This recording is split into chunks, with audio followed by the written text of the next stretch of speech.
Greetings, Earth. Welcome to the Nostalgiaverse. Hello and welcome. As always, I'm your host, Katt. Today with me is Alex. Hi.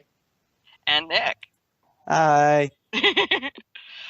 Today is a interesting and very important topic for us geek culture enthusiasts. Film preservation.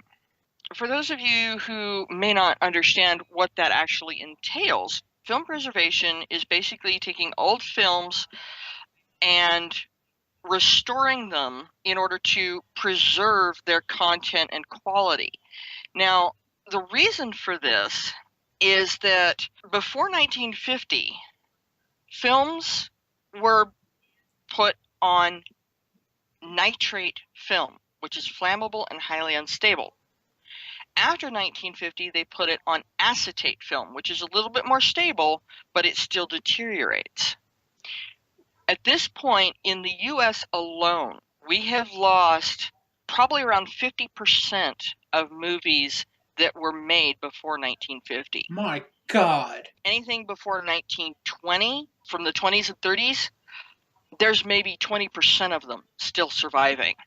And the biggest threat, the ones that are under biggest threat are independent films, documentaries, newsreels, things like that, and anything from the silent era are under biggest threat. I bet you those 20% ones in the 1920s is Charlie Chaplin. Oh, Charlie Chaplin. Chaplin, yeah. I'm just thinking about how much history those newsreels would contain. Oh yeah, because we're talking World War I, World War II, even Korea and Vietnam War, and even back in the silent era, there were recordings of American Indian people and their culture, some of their stories back before the talkies. A number of those have disappeared. They've deteriorated. There's a couple of places that people can go. There's UCLA has a project that they're working on, and the National Film Preservation.org is also a place where they can learn a little bit about what they're working on. The video camera was invented in 1893. There's a lot of film history, from amateur and documentary type things to actual films. I mean, this goes back quite a ways. And Library of Congress only has documented about 20% of feature films from 1910s and 1920s that have survived in complete form in the American Archives. One of the examples that National Film Preservation actually shows, there's a film called Maytime from 1923, and they show a still from that where there's a girl, looks like she's sitting at a piano singing, and like half of it is it looks like it's been burned, and it's suffering from nitrate decay. The whole film industry is trying desperately to save a lot of these archival films. I can hear dissent now. Why save all these old films? Nobody cares. They're old films. They don't matter. Actually, yes, they do. Imagine if we had lost everything Charlie Chaplin ever did. I grew up watching Charlie Chaplin films, the old silent films. Three of my favorites were A Dog's Life, Modern Times, and Gold Rush. I grew up watching these. What if we had lost the original 1933 King Kong? What if we had lost the original, I think it's 1939 Wizard of Oz? I think that's correct. Yeah. What if we had lost Gone with the Wind? I mean, these are classics. And it's not just those. Look at the old film reels from World War I, World War II, the documentaries, and what's been going on in actual history. These are things that need to be saved. Like I'm going to say here, during World War I, as most people knew, the only way you could actually get the news was through film. The movie theater. And one thing that I think we really do need to preserve is those documentaries, because those are the last images some people have of their husbands and sons going to war. Husbands, brothers, uncles, sons. Oh, yeah. A lot of those guys didn't make it back. And these are the last surviving images of these guys. Family. look at a lot of the things that we have found in archives, in private collections, in archives around the world. I mean, okay, here's one that would definitely get the geek culture attention. Doctor Who. All of the originals from everything from before 1970. So from the first 3 Doctors, especially the first 2. Wow. Those were destroyed after they were aired. They've had to go through all kinds of private archives in order to piece together a lot of those episodes. And they're still missing almost 100 episodes. I think if I remember, there's an article. A guy from Brazil had recordings of the English copies, Mm-hmm. and he sent it on BBC. Also, for a fact, some of those copies were destroyed, but they managed to save the audio. Mm-hmm. They turned it into animated shorts. Yeah, they would have had to. And I mean, so some of them, it's, you know, all they have is still frames. And so they have these still frames with the audio. Because I've seen them, because we're talking, this is from Bill Hartnell's era. Some of the episodes that he did were done that way. Yeah. So, I mean, imagine all your favorite shows from back in the day. Imagine losing everything of Blake 7. Or, you know, some of the other iconic films. What if we had lost the original 5 Planet of the Apes movies from the 60s? Then that would mean, like, the 2000s would be the oldest version. Mm-hmm. From the 2001, and then the 3 new ones would be the only ones we'd have. There's also a live-action TV series and an animated series for Planet of the Apes. What if we had lost those? What if I wouldn't like to know. Oh, yeah. You know, a lot of these older films, especially, are inspiration for future actors. We have to save these films. It is important. Think about all the actors who, you know, and directors and writers and producers, people who make the films that we know and love today possible. The Russo brothers, for example. Imagine if we didn't have these older films that had inspired them to then take the MCU and in the direction it's going. Oh, yeah. I mean, really. I'm trying to remember. There's a director that really loved the work Alfred Hitchcock did. Mm-hmm. Imagine if we lost all that. We'd lose, I'm trying to think, was it Spielberg? Mm-hmm. Spielberg, Ron Howard, the Russo brothers, Joss Whedon, all these directors that we love, that we know and love their work. You know, imagine if their inspirations had been lost before they ever got a chance to see them. Mm. Where would we be without that? So these older films are very important for the actual movies. And as far as historical archive footage, like from the wars or from the Depression or from various events in our history, without that, we lose that part of our history because there's no documentation to show, yes, this happened, this is what it was like. Because if you lose a segment of your history, then you forget that 1, that it happened, 2, how it happened, and 3, ways to prevent it from happening again. That is true. But I did some research right now about when you're talking about Planet of the Apes. 3 out of the 2 films that have been found, you can't find the first 2 anywhere. The original, actual, real film reels? Yeah. Wow. I looked it up just now, and Conquest for Planet of the Apes, Battle for Planet of the Apes, and Escape from Planet of the Apes. Those 3. I can't find the first 2 at all. Of the film reels? Wow. Right now. Wow. Yeah.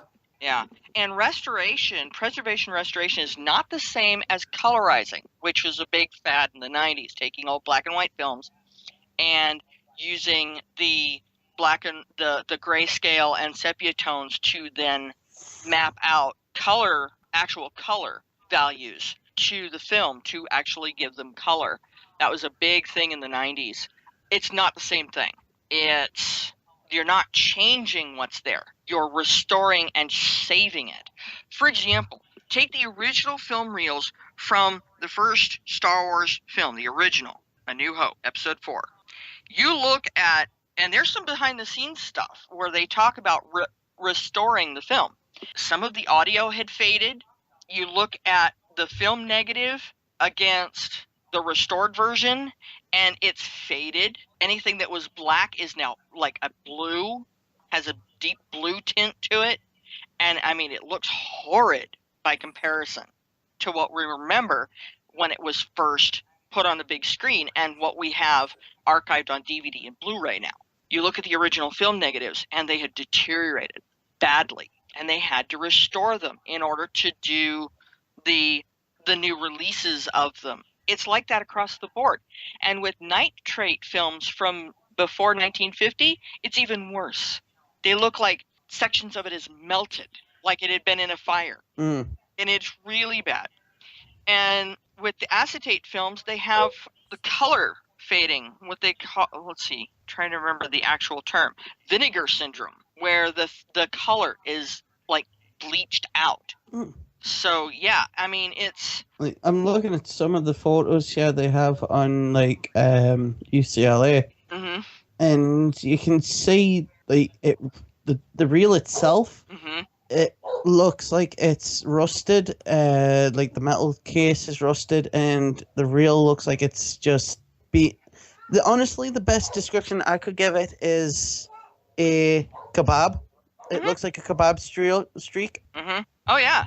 And it's crazy because, I mean, you look at, you go to cinema.ucla.edu restoration and about restoration. The photo that they show you can see at least 4 film reels sitting there, and they're covered in dust, and they're warped and bent. The loops of film that you can see, they're covered in dust. There's like this bubbled up, looks like it had caught fire, and so you've got like bubbled up balls of plastic sitting there. It looks like some of these film reels they're just tossed in a warehouse somewhere and just left there. And without proper storage to preserve these, they will deteriorate beyond help. Oh, that's some news. I found the movie reel of both Planet of the Apes. The first 2? Yes, it's a double feature movie reel. And I just found it for $33. Yeah. So I mean, finding the original film stock, the original film reels, and restoring them and preserving them, one of the things that they do is they actually copy it onto better materials. I mean, even digitally. And then they store the original reel with the restored footage, the restored film, in an effort to hopefully save these things. Sometimes they have to record it all on brand new film stock and try and preserve what's there. Some of the things they can't, there's no way to restore it, but they can save some of it. And so that's what they're trying to do. It's like those Doctor Who episodes where they can save the audio but not the video, but they do have stills from the episode. Very much like that in some cases, unfortunately. One of the things that they said is 90% of classic film prints in the United States are currently in very poor condition. Similarly, much of historic television now exists only on obsolete and deteriorating tape formats. So you can see why it's so important to preserve these films.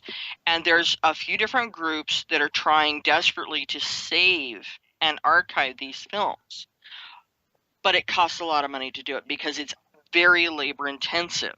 They literally have to be they have to do a lot of work. They really do. The 3 basic steps, they take old film, printing it onto new, more stable film stock, storing the original film in the new master under cool and dry conditions, and then providing public access through surrogate video, DVD, and film copies.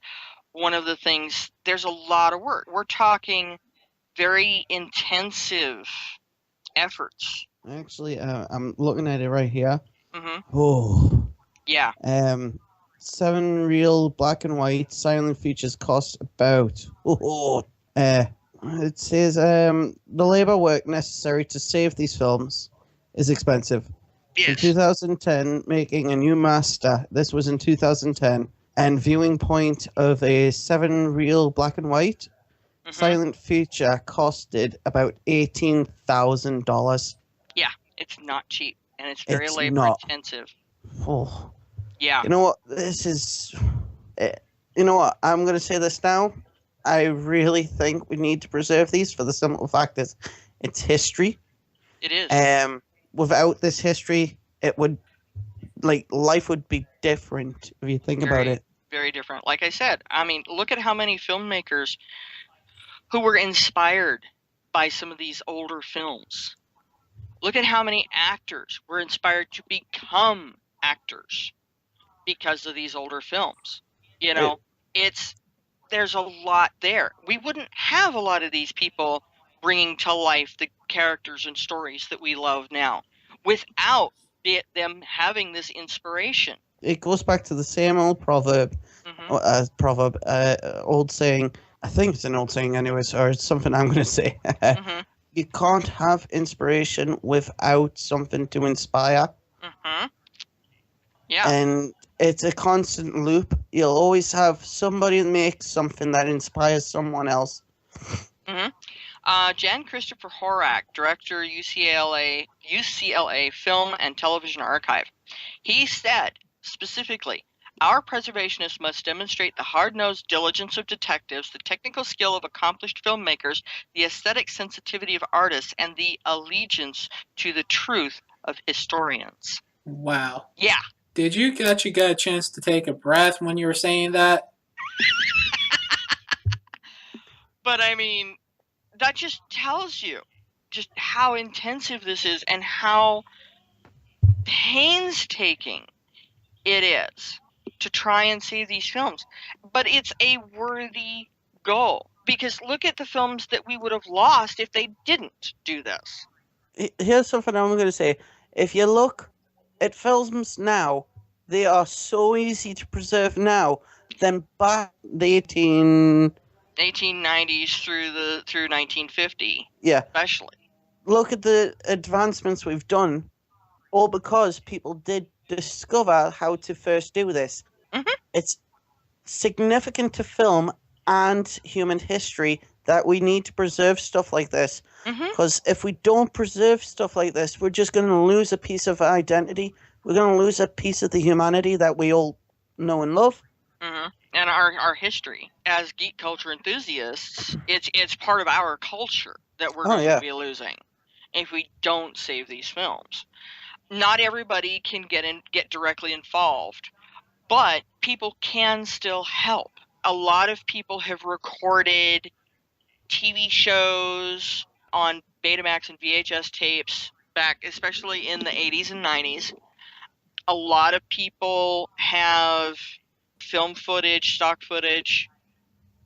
They can bring that forward, say, here, I've got this. Find these groups that are trying to restore films, find out what films that they're working on currently, what films still need to be restored, TV shows, etc., and say, hey, I've got this if you've got something that matches what they're working on. You can also donate a little bit of money. Every little bit helps. I mean, if everybody in the country donated $1, do you realize how much money we would have to be able to restore these films? I mean, if everybody in the country donated $1, just $1, towards restoring these films, just to restore a black and white 7-reel silent feature that's a little over $18,000, making a digital video for public viewing adds another $3,000 to it, and then preserving a sound feature costs even more. So you're talking, say, $25,000 just to restore one 7-reel film, and then you take everybody just in the U.S. alone donating $1. Do you realize how many films we could save just from that? If I do the quick math for you, at $25,000 a pop. If I do a quick math for you, if you do $1 for 25,000 people, you get 25,000. Right. It literally is 25,000 people donating $1 to preserve history for film. And imagine multiplying that by the number of people in this country Look at how many people, the entire population of the United States donating $1. You can see how that will add up, and see, how many films that they would be able to save. And if they did that every month, donating $1 a month over 12 months, that's 12 times the number of films. I mean, just New York State or New York City alone has 8.5 million people. $8.5 million just from New York. How many films that at 25,000 a piece, rough estimate? Right. Hang on. I've got a rough estimate for you here. This was done in 2015, so there is a 2-year difference. But bear in mind, I'm searching through Google because I'm just doing stats here. It's over, for the whole United States, 3 to 1.4 million people live in the United States. Yeah. Now imagine how many films you could save just from everybody donating $1 once. Can you imagine if they donated $1 every month for 12 months? Oh, yeah. Yeah. Right. Straight away. Just to preserve these films. It is vitally important. Maybe not everybody can donate $1. Maybe they can donate, volunteer hours to help with some of the tasks in the process of doing this. Maybe they've got footage that they could say, hey, I've got this. Do you need this? There's any number of ways that you can help save a lot of these films. And one of the things that they're worried about is the highest risk is documentaries, silent era films, anthropological footage, avant-garde works, newsreels, home movies, and works made for ethnic communities, industrial films, and other independent productions. They call those orphan films because they fall outside the scope of commercial preservation programs. And orphan films can document viewpoints, traditions, and places not depicted in the mainstream media and have a cultural value that transcends their very simple origins. And that's very, very true. They survive as one-of-a-kind copies in archives, libraries, museums, universities, and historical societies, or even in private collections. These are the first-line defense in saving American movies made outside of Hollywood. Independent films. Can you imagine, if you take a look at just all of the independent films that are made even today, that you see at all of these film festivals all over the world, not just in the US and Canada and the UK, but worldwide, Australia, everybody, everywhere. If those films were not saved and preserved and kept in as best condition as they possibly can be, all of that art and history and culture would be lost for us. Look at all the independent films. Independent film is not a new thing. It goes way back to the beginning of the modern movie film technology, clear back to the late 1800s. There are funny little film clips of people that have been made of people just walking down the street in random cities and stuff, like in New York, the general daily goings on city life in New York or in LA or in London or in Belfast or anywhere, watching skyscrapers being built. And they filmed these things. Imagine if those films were lost forever. We would not have the documented history of how iconic buildings like Sears Tower or the World Trade Center or any of these older buildings, skyscrapers, how the skyscrapers came to be and how they were made. Watching these guys building these things from the ground up. The feats of engineering back then, let alone now. I keep saying it comes back to inspiration. Like, if someone saw that, they could be inspired to become an architect. They could be inspired then to build the next skyscraper, say, that gets documented. It all leads back in a giant loop. Human culture, I would say, loops back on itself now and then. Oh, yeah. And inspiration doesn't come from, I see a skyscraper, I want to make one. sometimes it takes that little extra bit to see how it was done. How did they build this tower? How did they build this skyscraper? How did they put the pieces together? How do they fit together? And just looking at the existing skyscraper and blueprints doesn't always give you the whole story. It frequently doesn't. I remember back when I was a kid seeing silent film footage, watching them building some of these really tall buildings. I remember actually seeing footage of the World Trade Center towers being built when I was a kid. I remember seeing that distinctly and watching the towers being built. I've noticed as well, if you like watch old films, like for example, if there's a film out there from when I was a child, I used to live next to the Newcastle Brewery. Mm-hmm. It was quite well known because we used to make Castle Brown Ale and that. Mm-hmm. Now when I see video of it, it also triggers sight and smell and all that memory as well. Mm-hmm. For you, like you said, you've watched films like Charlie Chaplin stuff when Mm-hmm. you were younger and that. Mm-hmm. And that'll link back to a fond memory for you, wouldn't it? Oh, yeah.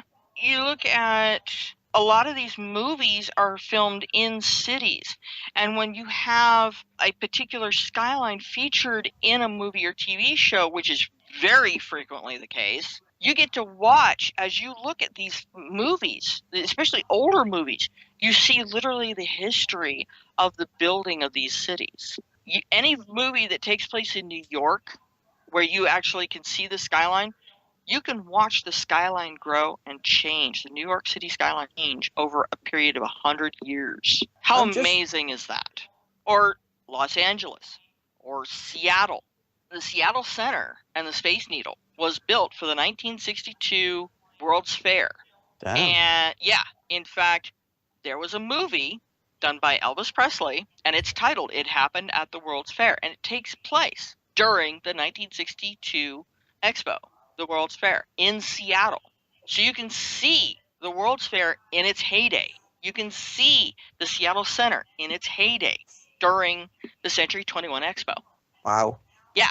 The ticket booth that stood outside the Seattle Center is now a gift shop. It was moved to Tacoma, and it is now intact, and it is now a gift shop for the Brown and Haley Chocolate Factory, which the original one is in Tacoma, Washington.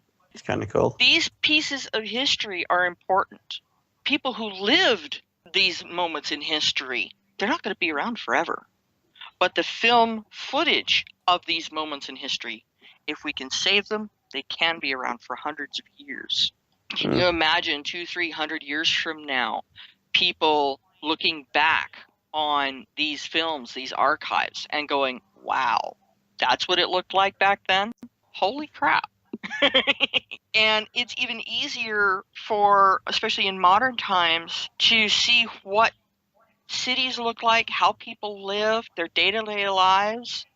It's easier now than it is for archaeologists to look back 300, 400 years into the past of a city that's no longer there, let alone a couple thousand years back in time. And they're trying desperately to piece together just tiny, tiny little clues as to what it was like, what the cities looked like, what life was like. Because our society, our culture, is built on thousands, tens of thousands of years of cultural history. And by understanding the past, we understand where we are and where we're going.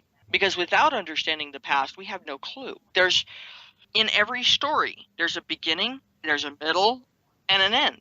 And with, even if you're only seeing whatever's currently now, not knowing what came before it, you lose track of perspective on where you are in the history of that culture, in that city, in that place, because there's so much more there. And that's why preserving films is so important. Not just movies and TV shows, but archival footage, documentaries, anything that shows our culture as it was. Remember where we came from so that we know where we're going. Kind of perspective. So That pretty much wraps it up. We have some more to say about preserve our past or continue our future. Look up film preservation, film archives, film preservation. Find stuff through Google. The filmpreservation.org, you can go to UCLA. There's a lot of different groups that are working on this. Anybody can help out somehow. It's just a matter of individuals finding ways that they can help maintain and preserve these archives, even if it's just adding these films to their own library. Once they're finished, you're helping preserve art and history for future generations. On that note, we wish you good night. Have fun. Good night. See you later.